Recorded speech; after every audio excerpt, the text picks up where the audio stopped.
दुसरीकडे जी शेतकऱ्यांची कर्जमाफी झालेली आहे, जवळपास 34,000 कोटींचा बोजा राज्य सरकारवरती पडणार आहे आणि त्यामुळेच आता काटकसरीचा आदेश राज्य सरकारकडून देण्यात आलेला आहे। तसा अध्यादेश म्हणजे GR देखील काढण्यात आलेला आहे। यानुसार अर्थसंकल्पाला 30% कात्री लावण्यात आलेली आहे। इतकंच नाही तर अनावश्यक खर्च टाळा असे आदेशच अर्थमंत्र्यांनी काढलेले आहेत। अनावश्यक बैठका टाळून व्हिडिओ कॉन्फरन्सद्वारे निर्णय घ्या, झेरॉक्स काढू नका अशा सूचना देखील अधिकारी आणि कर्मचाऱ्यांना देण्यात आलेल्या आहेत।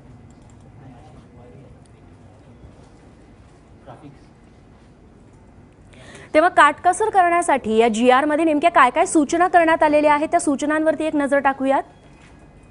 पहिली सूचना, बजेटला 30% कात्री लावण्यात येणार आहे। ही टक्केवारी मोठी आहे। वाहनांचा अतिरिक्त वापर टाळा असं देखील या GR मध्ये नमूद करण्यात आलंय।